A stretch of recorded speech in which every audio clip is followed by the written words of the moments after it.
It's a good day, VA, with Sam Pugh and Carolyn Day Pruitt. Brought to you by Dunlop House.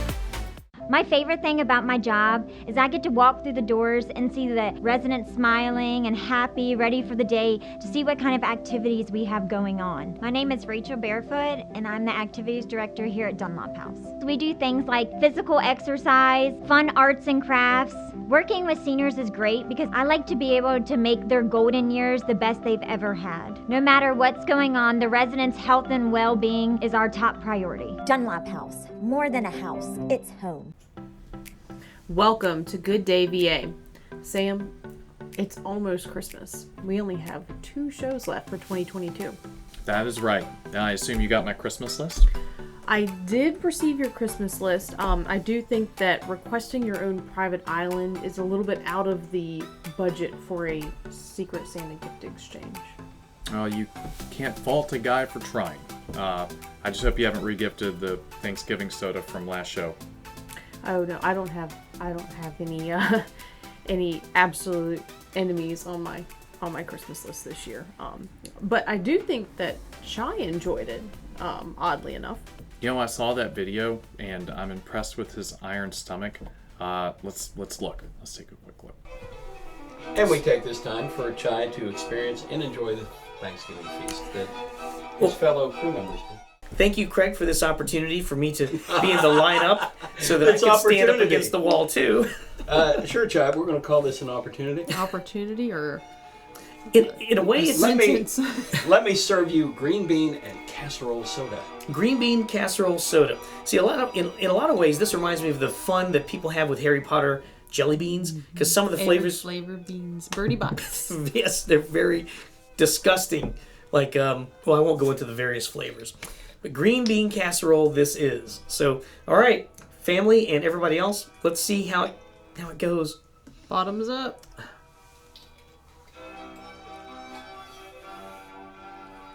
It's not so bad.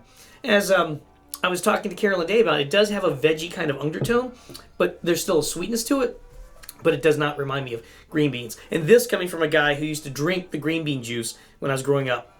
So...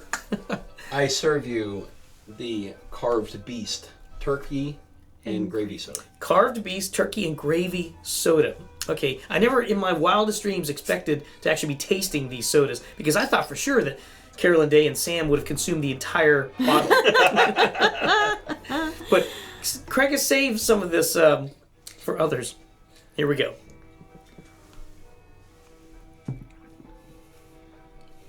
That is actually... It does taste like gunpowder. It tastes like liquefied gunpowder and a military ration from 1953. That's close. The bottles are 2006.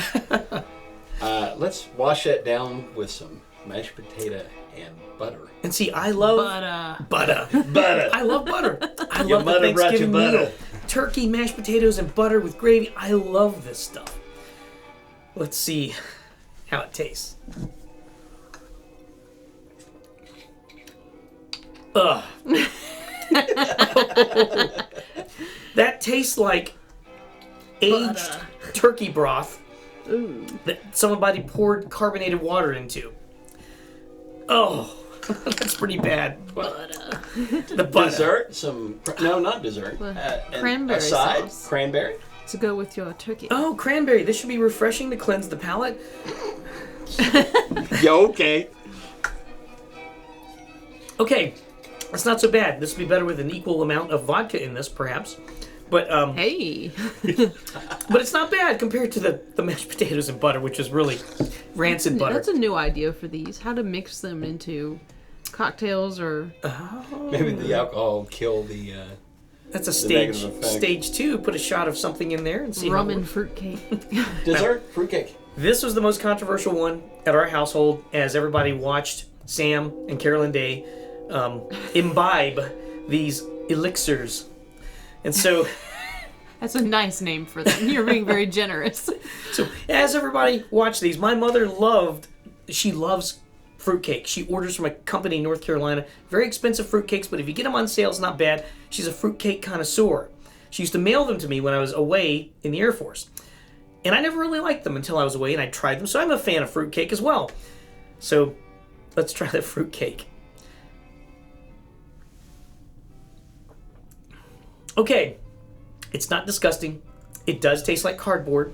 It tastes nothing like fruitcake, but there's a sweetness to it. So I have to recommend another ingredient into this that might bring it out. Some kind of almond liqueur, maybe. Something that has a little bit of sweetness to it. Maybe if you had a coffee-infused liqueur, this would be something. It's not disgusting, but it's not fruitcake. But fruitcake is technically supposed to be soaked in wine. Is it? Uh-huh. That might be something to try. Yeah. Frog legs, eye of newt. I think it would all stir into this witch's brew quite well. Escargot, maybe. Perhaps a combination of all 5 of them in one. Yeah, so what we have here is a cornucopia of Thanksgiving flavors. So thanks, Craig, for allowing me to enjoy those unique and interesting flavors. Just side note, you're welcome. That does, however, replace the Christmas bonuses at LNN. We each get a pack of these instead. That brings back some horrid memories. Haunting memories.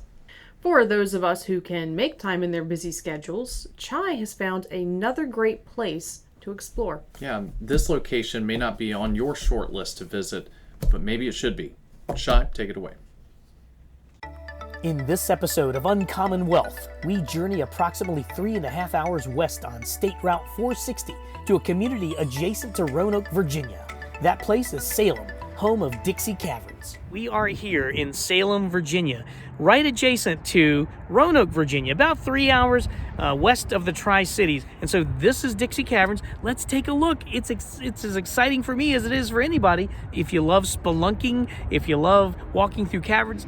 So let's take a look at Dixie Caverns in this episode of Uncommon Wealth. Now, before we go in, it looks like that they're going to have a rock, mineral, and fossil shop inside. This is the gift shop. Let's take a look inside.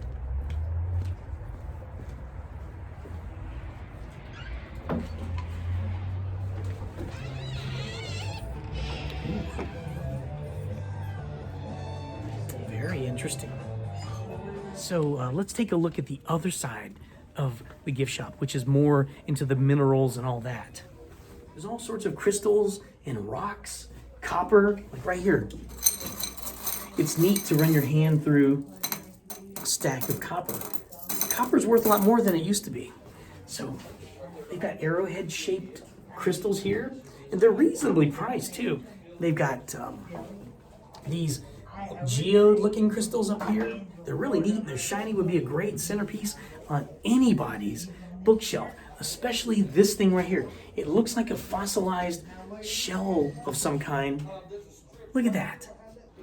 Bismuth, aragonite, eudolite, copper, K2 stone, cactus quartz, lapis. So you could spend a good 20 minutes or 30 minutes in here by yourself. Even if you're not going to buy anything, they have things like citrine with mica Brazil right here. So you can actually see what these things look like. And now it's time to delve into the depths of Dixie Caverns, discovered in 1920 and opened to the public in 1923, hidden in the silent confines of this mountain. All right, and we're going into the caverns. Here we are, part of the tour group. Check this out. Wow. All right, my first time underground like this. He has been in here for, I want to say a little under 2 months. His name is Reginald II. That's right. It's what I named him. He's a wonderful young man. Reginald is a an amazing bat. personality. You just gotta get to know him. How do the bats get in and out of the caves? We have a 5 foot by 10 foot hole farther in the cave that I'll show you as we get to it. Two boys and their dog were playing on the mountaintop when the dog fell into a hole. The caverns were discovered when the dog was rescued, and the rest is history. All right, we're proceeding deeper into the cave, the caverns, and we're going up. So we're going into the interior part of that big mountain you saw on the way in. This is amazing. It's very picturesque. Let's see what's next. Well, with it being called our Grand Cathedral, you can see we do have our very own pipe organ if you use your imagination right there. You can see the pipes, the first set of keys right here, second set of keys, and a little silver free sit on that. Now, on the opposite side of the cave, if you look all the way up there, that is the hole that I told you about in the opening room. It's 5 feet by 10 feet. It's a pretty large hole. That's where all the critters come through. And now, it was not until the 1950s, 30 years later, that the construction crews put in the lights, the railings, and the floors. Are there any other areas of this cavern that are unexplored? Unexplored, no. There's places that we don't let people through. I suppose there is one area, but it's not big enough for people to get through. We've had crews from the Virginia Geology Program and Virginia Tech Geology Program come down here and they ran snake cams down here. Now, this right here is called our rimstone pool. As you can see, there is a rim around it. That rim is formed by these stalactites on the ceiling. They drip water in, the water ripples like that. The ripples come over and deposit minerals on this edge. And this edge will actually slowly grow over the water, sealing it in there, forming what's called a water geode. Now it goes by another name called our magic mirror, where if I cut my light off, the water goes from looking about 3 inches deep at most to more than 3 feet deep. Oh, wow. Now back where I was. Head back to the surface. It's been an adventure. Still is. There is so much more we would love to show you in Uncommonwealth, but then again, we don't want to spoil all of the amazing subterranean surprises. The tour takes over 40 minutes to complete, but they do stop for rest breaks. It's certainly a healthy and enjoyable hike. Well, what'd you think about that? And as extensive as our coverage of Dixie Caverns was, you didn't see everything. This is Chai Gallahan for Uncommonwealth. Thank you, Chai. As you know, Carol and Day, we recently welcomed a new addition to our household. Yes, congratulations. I'm, of course, very excited for you, but I don't envy the lack of sleep that you're enjoying this Christmas season. Speaking of moms, Dr. Sandy has some excellent tips for moms to be. Let's go to Dr. Sandy.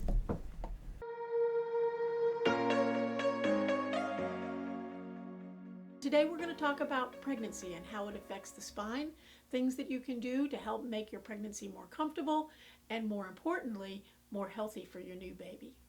As the pregnancy develops, we're going to see dramatic changes in posture. Everybody knows you're pregnant because you got this nice ball of belly coming here, but how does that affect your spine? One of the things that you're going to naturally see happen is the arch in the back is going to get deeper, and your pelvis is going to come forward in order to support that baby as the baby and everything else that's developing in there gets bigger and bigger. Well, if all that was to happen, people would fall down. Remember weeble wobbles? Some of you aren't old enough to remember weeble wobbles. Weeble wobbles don't fall down because of the way they're made. To compensate for what's happening here in the pelvis, the shoulders are going to roll and the head's going to come forward. Does this look comfortable to you? It's not, okay? And anyone who's been pregnant can vouch for that.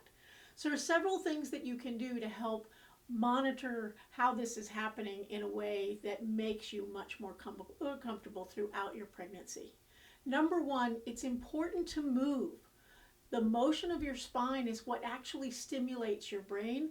And then, of course, your brain is your master control system. It's controlling everything else that your body does, from your immune system to your circulatory system. Everything is working because your brain is telling it to. If you're not moving because you don't feel good, you're going to detriment what's happening in your brain and, as a result, everything else in your body. You also need to be able to keep that pelvis stable because that's going to control the shape of your uterus, which is going to determine the position that your baby is in. Everybody knows that by the time it's time to have that baby needs to be head down in order to have the most successful delivery. But if your uterus is shaped in such a way that the baby doesn't fit there, he's going to say, I don't like it this way, and he's going to adapt a different position. He might be head up, he might be transverse across the belly. That's actually the worst position for him to be in, or her. These things are going to affect not only how comfortable your baby is, but the position of that baby's spine that's wrapped around that brand new developing nerve system. Imagine a baby who's stuck transverse and their head is stuck up like this for months waiting to be born. These are crucial things that have to change. Go for a walk as often as you can.